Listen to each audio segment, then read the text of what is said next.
India's recent election results surprised many around the world and might be a clear sign that the world's largest democracy is working.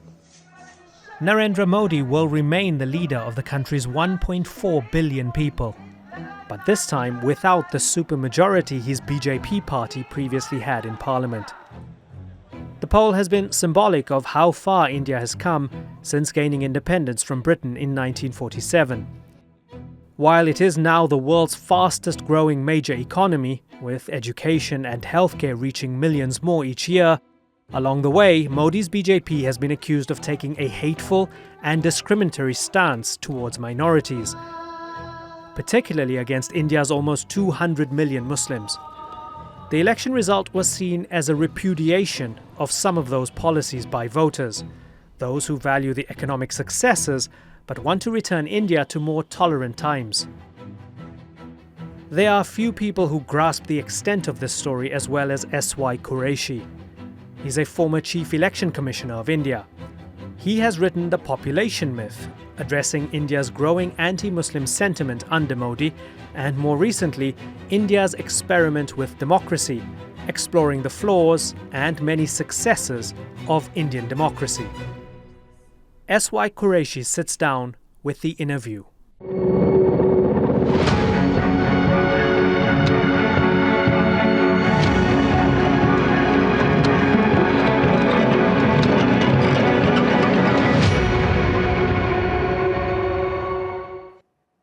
I'm happy to have Dr. S.Y. Quraishi on the InnerView with us. He's the author of India's Experiment with Democracy, the former Election Commissioner of India.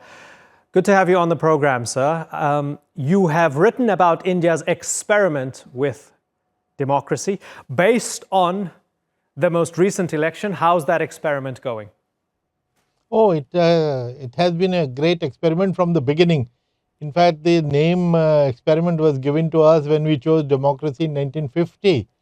And the Western world was quite surprised and aghast, because that was the time when we had 84% illiteracy in the country and extreme poverty, and everybody thought, the Western world thought, that democracy will collapse in India. But very first election in 1951 and 52 was a landmark election, the biggest in world history, and we have never looked back. Every election is getting better and better. And then of course there have been ups and downs in our democracy, but democracy in India, like the rest of the world, is very resilient. It has the bad moment, but it also bounces back, as it just has recently. Tell me about the unexpected nature of these results and what that means for Indian democracy. So the expectation being that the BJP would win by a landslide, but that was not to be. Your analysis on that? Yeah, actually, that is what feeling of majority of people was, that the BJP will get a landslide, and they were, of course, going to town all over the media saying that they'll get more than 400 seats. So at the same time, there were lots of people who were skeptical and who said that this time there is going to be a challenge. And when we went through 7-phase election, after every election, an analysis was done by analysts and the people, and they found that the going was getting tough for the BJP. And to that extent, the election results have been a big surprise, where BJP expected to win very clear majority, but they themselves fell short by about over 30 seats. And they have to depend on two allies whose philosophy and whose policies are quite different. So which means this next regime will not be the same as it was in the last 2 tenures. Right. And you know, every time India has an election, those big numbers come up, and it's fantastic for infographics, and it's very quirky when they talk about, you know, almost 1 billion registered or people eligible to vote, more than 1 million electronic voting stations, so many different districts, and so on and so forth. And those are sort of nice big numbers. But sometimes it feels as if they distract us from talking about the quality of the democracy, the quality of the vote. If you have to compare this one to previous ones, tell me qualitatively, how healthy is that democracy again, to sort of really drill down on that question? Well, actually, you are right. In fact, it works both ways. When we are talking of critical issues in the election, like hate speech by some leaders, on which the election commission did not act or did not act quickly enough, that is the time when the whole country starts criticizing the commission, forgetting that what they are conducting is the biggest management event. Forget about the election; that is the biggest election in history. All right, but this is the biggest management event of any kind happening with clockwork precision. So, actually, contrary to what you were saying, that is largely forgotten. It's only the controversies about election commission not taking action on certain speeches that takes the limelight, and the other things are forgotten. So, and of course, Indian election, of course, is a mix of both the things: the sheer size, the complexity, the magnitude, and also how the commission conducts itself with absolute neutrality and even-handedness. Yeah. So I don't want to downplay just what a gigantic and monumental task this is, and credit where it's due. To pull this off, to have free and fair elections without trouble, without trouble at the polling stations, and for it to go smoothly, absolutely hats off. It's quite brilliant. If you had to compare and contrast your time as an election commissioner to the job that the current commissioner has, what would be the major difference? And let me add another question to that. Did you ever feel under political pressure during your time as the election commissioner? Yeah, actually, both your questions are interrelated. We had a great time.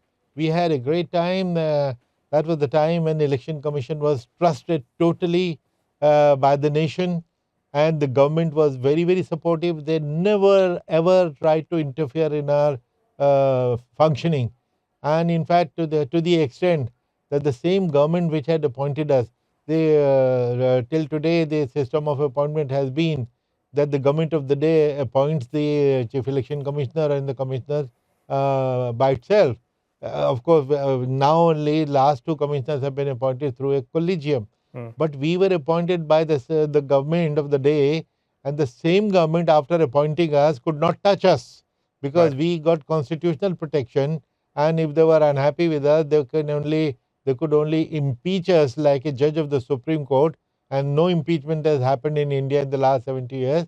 And the idea was to, and I was in the civil service. I had one more year to retire, so I had to resign from the service to cut my umbilical cord from the government, so that I distance myself from the government and they cannot talk to me. And that worked beautifully. There was no interference at all, and so much so that in my time we charge sheeted 4 of the ministers of the ruling party, 4 charge sheet, including the law minister of the land. But there was no vindictive action, there was no criticism. In fact, the whole nation appreciated it, and because that was a proof that we are acting very neutrally and fairly.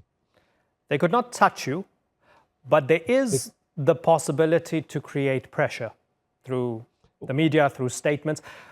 Let me then ask you, so you were election commissioner under Manmohan Singh, am I right? So let me then ask you, that ability to still respect the Constitution, but to still use some of the other levers of soft power, like the media, to create an environment of pressure against those perceived to be against the government, even if it's not true that you're against the government.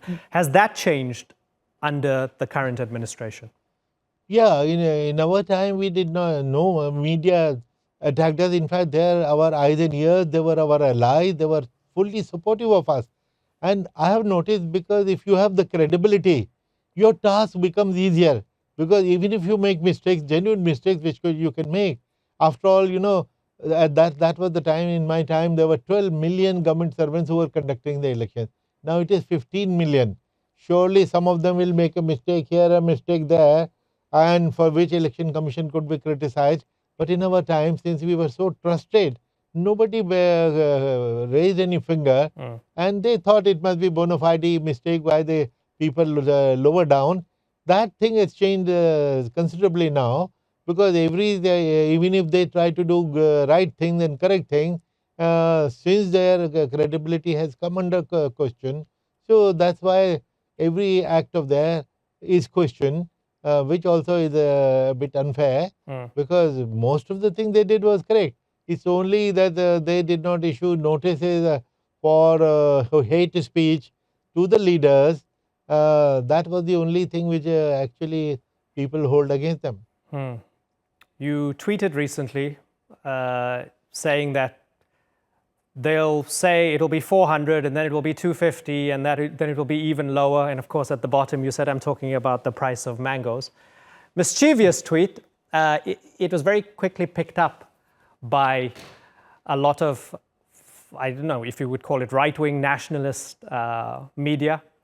And they make the point of not saying S.Y. Quraishi, they make the point of also saying Shahabuddin Yaqub Quraishi. Maybe I'm reading too much into that.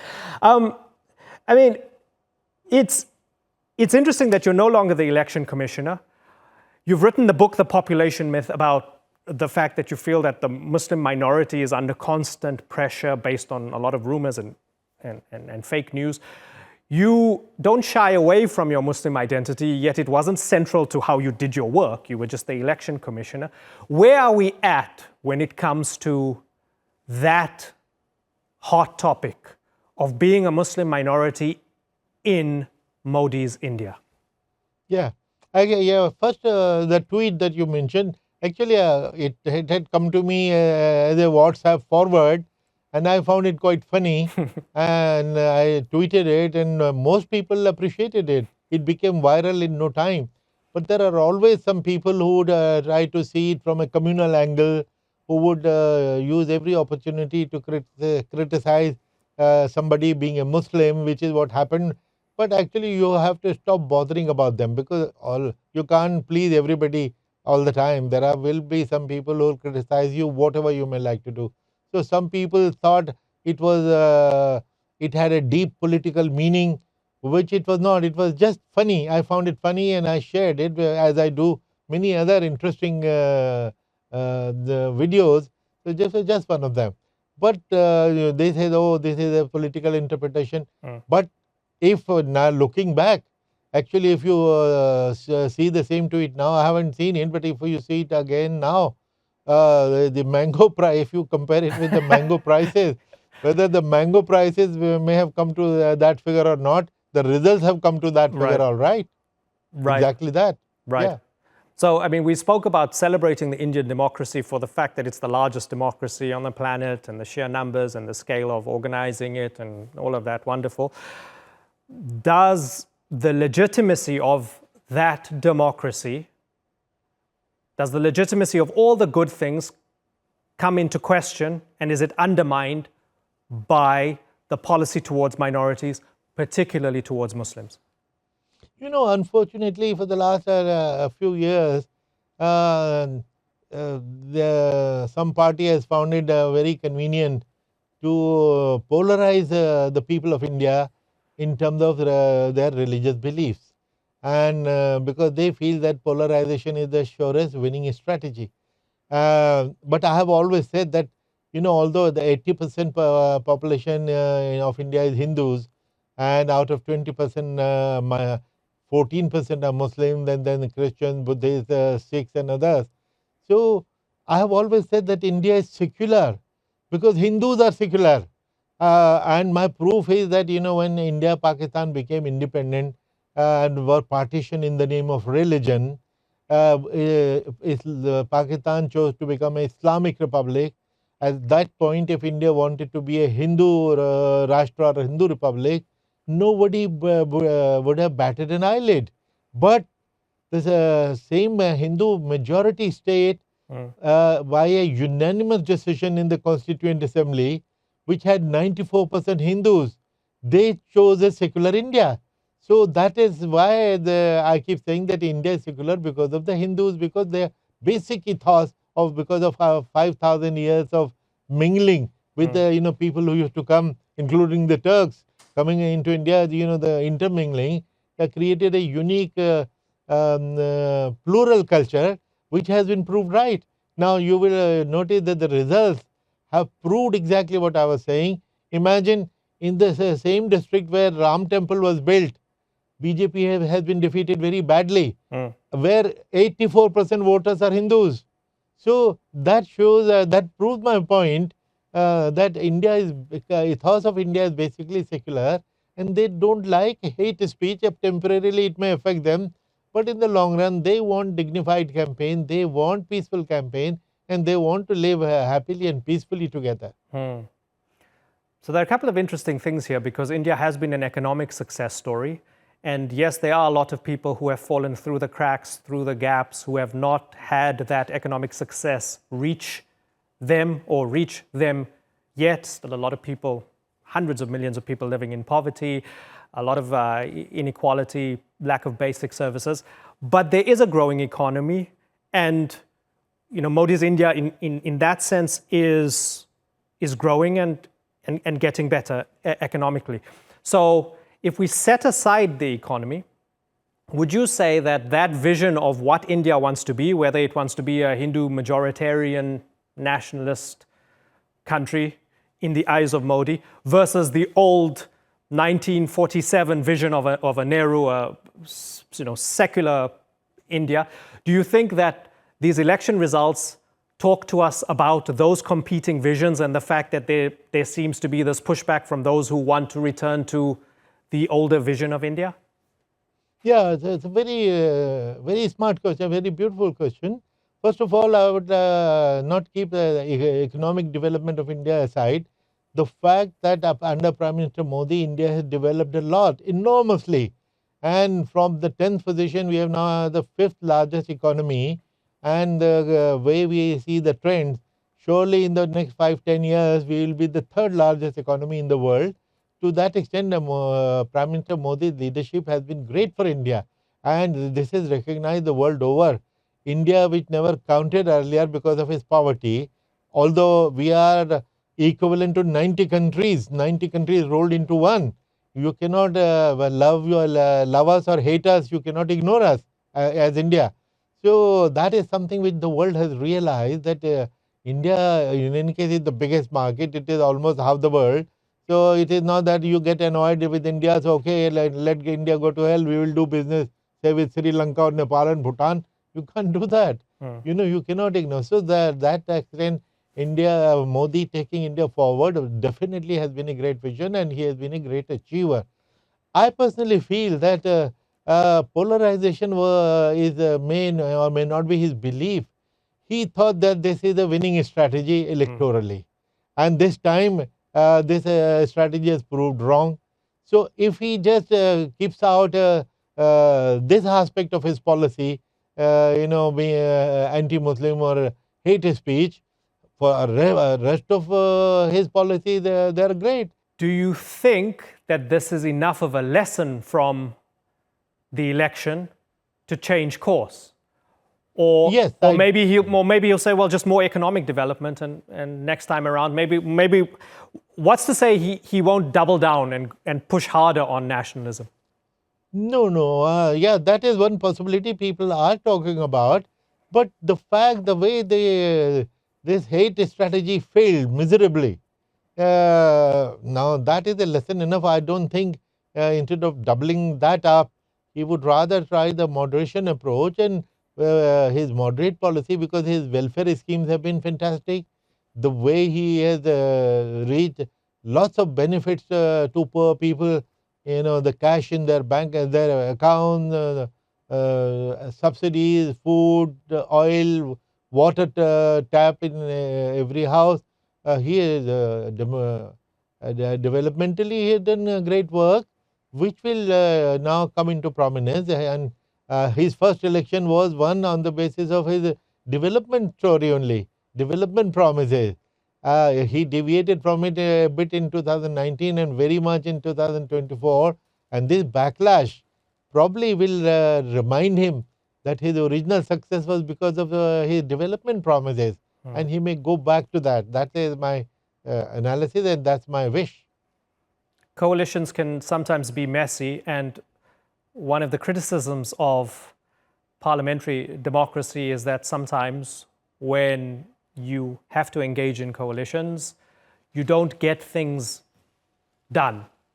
Sometimes you don't get things done quickly enough, or sometimes you don't think you get things done at all. Is there the possibility that in the next few years, all of these factors would tend to sort of cancel each other out, and that India would sort of muddle along because there was a clarity of vision with the majority that the BJP had beforehand? No, I don't agree with that theory at all, because if India developed economically or started developing in the 90s, and it was a coalition government and a minority government at that of Mr. Narasimha Rao. But after that, Dr. Manmohan Singh government, two governments, again minority, not minority government, but a coalition government, and India progressed a lot. So actually, in a country of India's size, which I mentioned is equivalent to 90 countries, and federalism being a basic feature of the constitution, in such a country, India, just as people say that India is not a country, India is a commonwealth. It's the whole world included in it.